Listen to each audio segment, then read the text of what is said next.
Hello everyone, welcome back to the channel. In the last few videos, we seem to have been a bit ahead of the game and predicting sort of scenarios.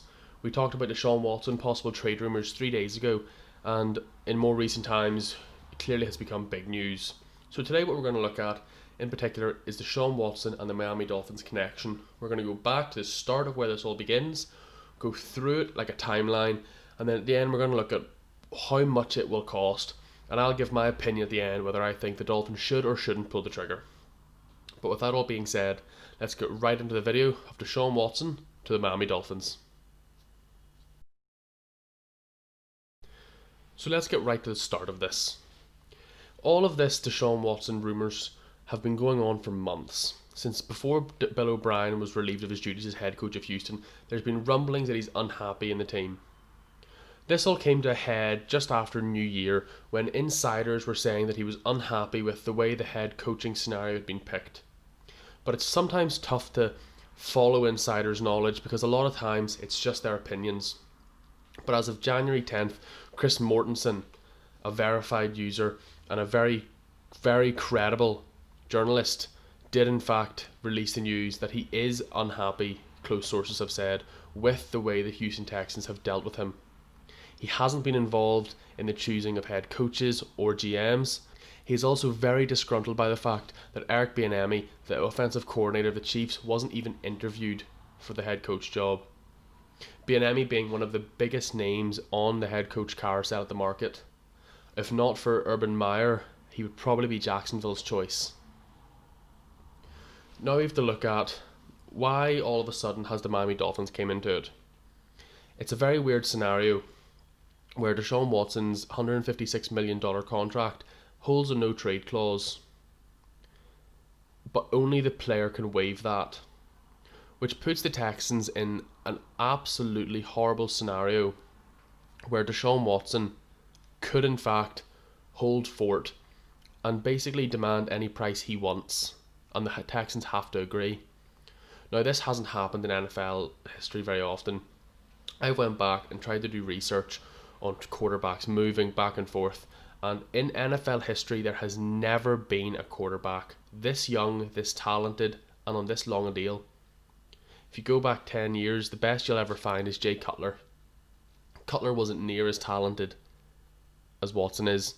He also wasn't as young, and he also wasn't on this long-term deal. He also got 2 firsts, a third, and Kyle Orton, who's a very reputable quarterback, will do a job for you. Now it asks a scenario of how much is Watson gonna cost a team to pick up. The problem you have when you ask that question is that Watson can choose where he goes at this point because only he can waive this no trade clause. If Watson goes to Houston tomorrow and says, I'm not playing for you unless you trade me to Miami, well, their choice is simple. He must go to Miami. But then you have to sit back and look from Miami Dolphins' point of view. You've just walked out in the media with Brian Flores and Chris Greer before New Year and said that Tua Tagovailoa is your quarterback. Now, understandably, that decision was made before all of this came to light. So now we have to look at, if you're Miami, what do you do here? And I think you have to ask the question, what price do they want? Tua is the most intriguing part that any team can add to this. We looked a few days ago at possible trade packages involving Denver, involving Detroit, involving Carolina, in which Bridgewater or Drew Lock are added.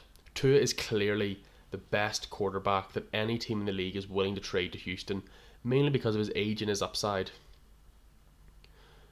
But if you're Miami, and if this trade doesn't have Houston forced hand by Watson, it's going to cost you everything. You look at insider reports. Another good point was brought up by Chris Mortensen in a later tweet about the value of Watson, how much teams would pay, and it was a pretty simple question. If someone asked him, if you're Houston and you get offered Tua Tagovailoa and the 3rd overall pick, do you take their hand off for it? The simple answer was no. That barely gets the ball rolling. Watson is a generational talented quarterback. He's an MVP caliber player who's just not been in the right system yet. It's a move that Miami will never have an offer of making again. This is it. They have to do something about it, but they have to be very wary of the cost. I sat earlier on today and I wrote out as many notes as I could, back and forth, and looking at different prices and how much it's going to cost. And barring Watson forcing their hand and him leaving on pennies, I can't see him going less than 2, 3, 18 and extra firsts later drafts. And at that price, you're mortgaging a future. Miami had a spectacular season for where they were 18 months ago. But you're being naive if you're looking at the roster and the team and saying there isn't holes. We're all assuming the O-line is going to improve. We've no guarantee of that. The team clearly needs offensive playmakers at running back and at wide receiver. Defensively, Bobby McCain and Eric Rowe were great last year, but that's a position that will need looked at in a few years' time. The linebacker depth proved an issue with injuries this year. The D-line rotation was very good, but in games against athletic quarterbacks, they really struggled to contain him. This Miami Dolphins team has a lot of holes that still need filled, and that's an exciting prospect as a fan, because the record they put up last year while still having these holes is exceptional. But I don't think you can mortgage all of your future for Deshaun Watson, especially when you have someone like Tua Tagovailoa who could very easily become an elite quarterback. I understand the Deshaun Watson to Miami cry is growing louder and louder each day, and I do agree that if you're Chris Greer, you have to phone Houston. You have to ask a price. There are many compelling features that can link them back and forth. If you go back to my first video I posted about the Miami Dolphins' perfect offseason, I want Bill O'Brien as offensive coordinator. I want Will Fuller in a free agency.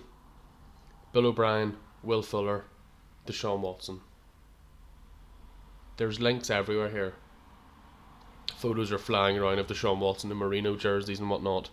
He clearly wants to come to South Beach as a first choice. But Miami have to stay strong. The rebuild is going well and they must stick to it. In my opinion, if I'm Miami, I do not trade for Deshaun Watson. Tua Tagovailoa is the answer. He has proved it this year. We're too quick to jump off of quarterbacks. Anybody who watched the Cardinals game will tell you. That man made play after play and was electric. Now, as the season's gone on and I've had time to sit down, I've sat and I've thought to myself, no, Tua's confidence wasn't hit by the Fitz benching. It wasn't hit at all. When you look back at the season, I think it might have been now, having a retrospective view of it, it was never really the same after the first benching. But I think he'll get back to it this off-season. You have to remember, he came off what could have been a career-ending injury, without an off-season, without OTAs, without pre-season, with nothing. Was thrown into the NFL. If I'm Miami Dolphins, I stick by Tua Tagovailoa, I get him playmakers, and then we find out where we are. The murmurs are only going to grow louder as the years go on here. The Deshaun Watson and Miami link is clearly something that we'll continue to look at. But unless Houston's asking price is a lot under market value, I don't think Miami can pull the trigger. I think we're also now looking at a scenario where Deshaun Watson seems to have made a bed and he has to lie in it now. He wants out of Houston. But with his no trade clause and he can be the only one who waives it, he has the decision to make. He can choose where he goes. And I think it's going to be a very interesting thing to look at in the future of the league, because he will shape a lot of it. But overall, and the basic points I think we need to look at is he's too expensive for Miami right now. Miami didn't acquire all of these picks just to hit Deshaun Watson. They acquired all of these picks to hit Devontae Smith, Micah Parsons, Penei Sewell, Jalen Waddle, Rashad Bateman, Dylan Moses. They hit all these picks so they could cover bases on their team. That's what they have to do. I hope you really enjoyed the video. Just looking at different options Miami had, in my opinion on the matter. If you have a different opinion or if you'd like to see more, please let me know in the comments. Like and subscribe, greatly appreciated. Thank you very much for watching and hope you have a great day.